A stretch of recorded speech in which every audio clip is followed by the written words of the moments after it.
Hello and welcome to this new season of Hero of Light's Monday magazine. Now this season will be loosely dedicated to one of my all-time favorite games of all time, Civilization II, made by Sid Meier. And now Civilization II has been my favorite for many years. It was actually released on 1996 and I was like 10 years at the time. And it is a game that it's mostly based on history, pretty much. It was actually inspired by a board game of the same title, Civilization. And Sid Meier wanted to make it into a computer game. And in fact, the first title of the series had many similarities with the original board game. But then a sequel was made. This is the sequel, Civilization II. Now, Civilization II is a direct sequel to Civilization I, but it wasn't exactly designed by Sid Meier. It was actually created by Brian Reynolds and Douglas Caspian-Kaufman and Jeff Briggs. I hope I'm pronouncing it correctly. And of course, Sid Meier was involved, and in fact, in all the games that were made after, I think the newest one is Civilization 7. So it has been a commercial success. But I think still my all-time favorite is Civilization II.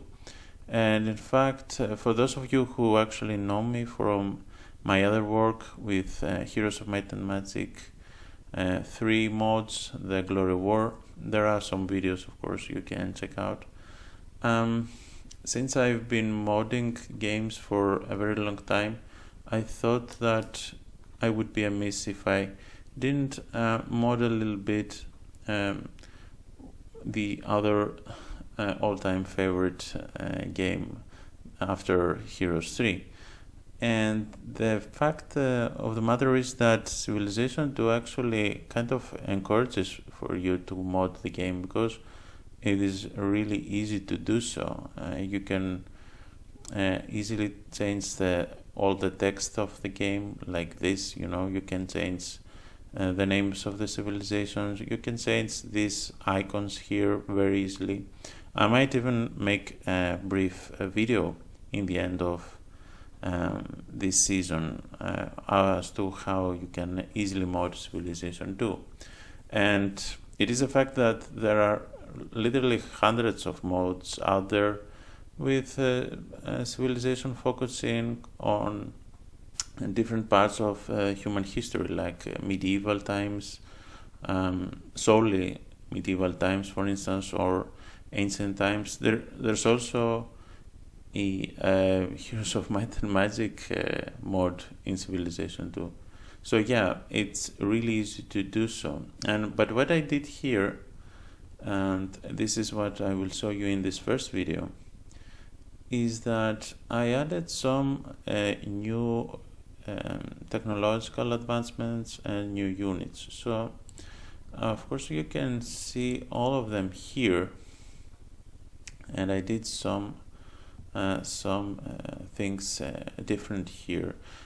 For those of you who are already familiar with this, you might even, as of now, see that there are some additions here. For instance, I can see here, this is a new technology I added. Again, it's really easy to add technologies. As you can see, it has with mathematics and machinery, which is another technology that I added. You can get ballistics now, and of course you can see here there are some new units like the trebuchet, which is kind of a better catapult. It's between catapult and cannon actually. And what I did here is actually even add a little bit of information. This info was carried over by Wikipedia and stuff.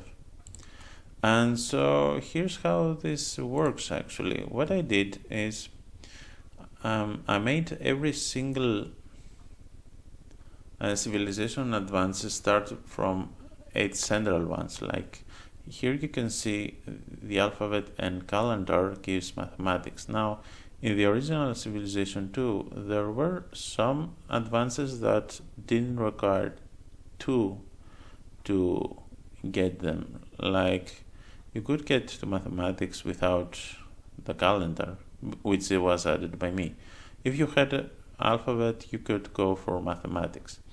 But what I did here, and I think it is shown here very well, is that every single advance has at least 2 prerequisites here. So the branch of the technological advances has always 2 before them, as you can see here. These 2 give mathematics, and these 2 give machinery, the wheel and iron working, and these 2 give ballistics. So let's see here first. Now let's start, for instance, with the calendar. So the calendar was actually a technological advance that is part of the rest of the games. I think it first was introduced in Civilization 4, if I remember correctly. But anyway, I mean, it is part of a lot of other games in the series. And as you can see, this is something you could start with or find early on. There's no tree here. This is one of the first advances. And you can get to astronomy and mathematics. And I think this ties up really nice. I mean, you couldn't have astronomy without calendar. And calendar, of course, is that the division that took place from the days of the year, right? I mean, if the development of calendar was actually based on astrology, of course, at the time. So this is one of the addition. If I remember correctly, I added one more, and it's the arts. And I think this was something that was amiss as well. I mean, the arts are important for literacy and mysticism, for instance. As you can see here, mysticism now actually needs not only ceremonial burial, but the arts as well. So I added those 2. And let's see here. Let's see what else is there new. I will take it now alphabetically so that I won't miss a thing here. So we saw ballistics here, and let's continue here. I added this civil service. This is actually another Civilization 4 advance that I wanted to include in 2. And this is a new troop you can get. As you can see, it's a halberdier. It's actually kind of an upgrade to pikemen, and it has better defense versus cavalry. And as I said, you can easily change all these stats. It's really nice. In fact, I think Sid Meier himself actually left some easy to follow instructions in the game. I mean, he practically wanted you to do so. And so yeah, this is civil service. If you can see the tree here, if you go for feudalism here and trade, it will go for civil service. And there's colonization here, and this gives some great new troops here. The Conquistador, it's actually, the Conquistador is kind of like a little better than a dragoon in a way. He doesn't have defense, but he does have a great attack. And the nice thing about him is that he ignores enemy zones, so he pretty much works as an explorer. And the explorer has been moved here because there is another unit that has the same function early on in the game. So I think this is important. And let's see the tree here. So if you get magnetism and navigation, I think this works rather well. And you can get to colonization, which was, of course, a really important part of human history, you know.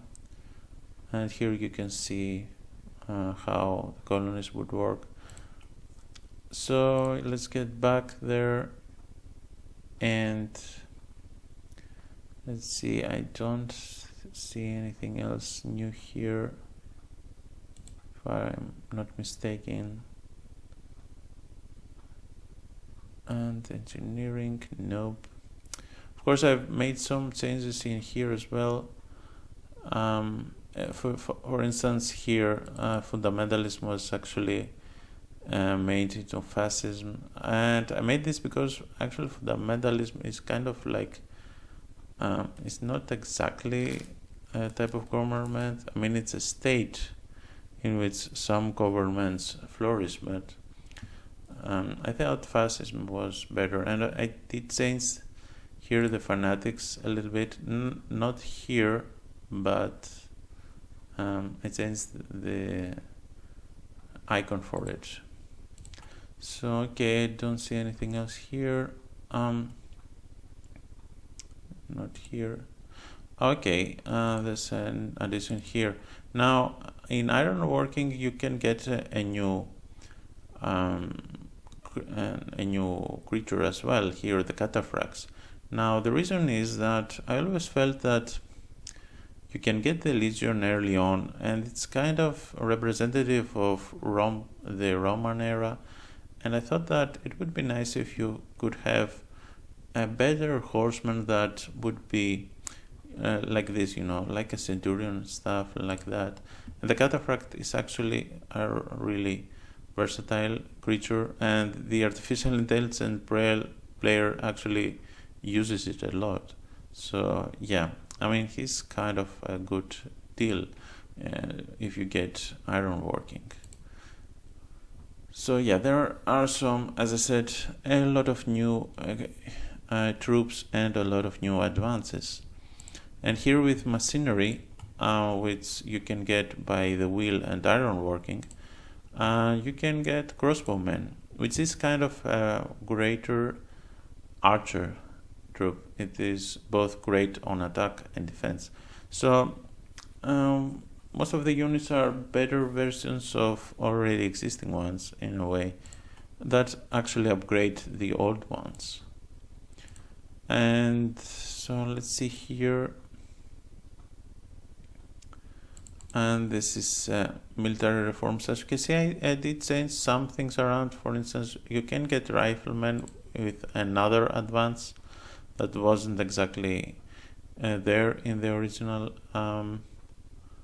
and I don't see anything else here. And the printing press, I also thought that it was a nice addition. It was present in, I think, Civilization 5. I don't know if I remember this correctly. But yeah, and I thought that if you can see the tree here, if you have Invention and the Republic, you can get the printing press. It will allow you to go to democracy. I mean, pretty much democracy if you can have let's see here, if you have the printing press and economics, you can get to a democracy. And so, okay, let's head back here. And I think here, yeah, another thing I added here is that with religion, you don't just get crusaders, you actually even get Mamluks here. And I did this because, once again, I wanted to have some more units that were representative of an era. I mean, the Crusaders are representative of the Middle Ages. So I thought that adding a Mamluk to have a more, to include the other parts of the Crusade was kind of a nice addition here.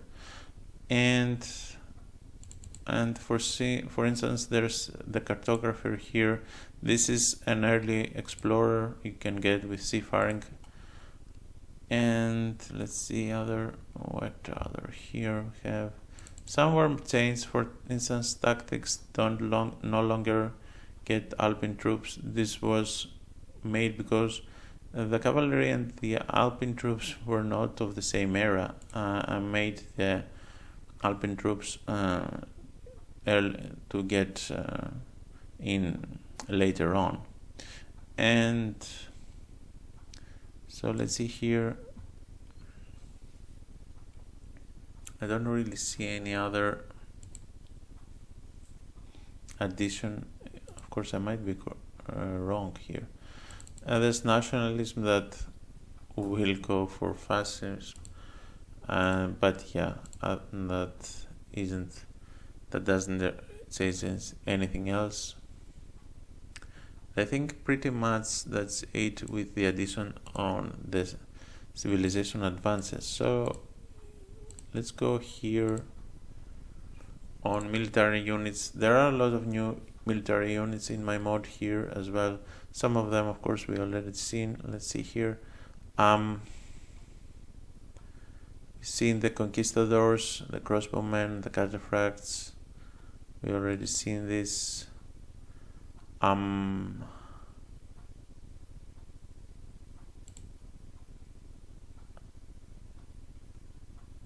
We've seen the halberdier.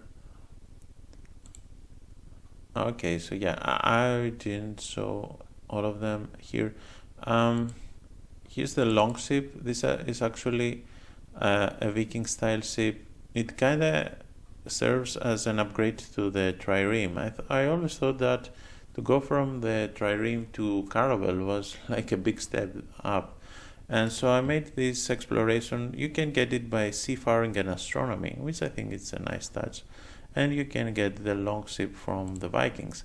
Now, once again, it may be lost out of sight of land, so it kind of works like the trireme, but it has better movement rate. So yeah, I mean, it's a little better, so you can get this instead of the trireme. And here you have militia with conscription instead of riflemen. This is like a colonial militia, and yeah, he has good defense and pretty much good attack. You can also have redcoats, and this goes with the leadership. As you can see, once again, instead of just dragoons to represent the era of Napoleon and the Napoleonic Wars, I thought that it would be cool to add the redcoats as well here, for instance, and they are a decent unit. And so yeah, here's the description. And let's see here, is there anything else? The trebuchet we already seen, and yeah, okay, there's the troopers. With the labor union, you can get another with great defense trooper that is actually a little bit less costly than the mechanical infantry here. Of course, he doesn't have that great strength, but he is a little bit cheaper. And so this is it. The reason I did this video is that in the next weeks I will be making some videos where without any speech there are actually some challenges that you can have on Civilization 2, and they can be quite interesting, I think. And so this has been the prologue. I made this video just so that I can show you that there are some changes in the gameplay, and for those of you who are familiar with the game, to let me show you what the changes are. And I really hope you like this video, and if you did, make sure you subscribe on the channel and leave a comment below to let me know what you think about it. Now, in next week I will post a challenge in Civilization 2, so if you like this game as I do, stay tuned for more, and see you next time. Cheers.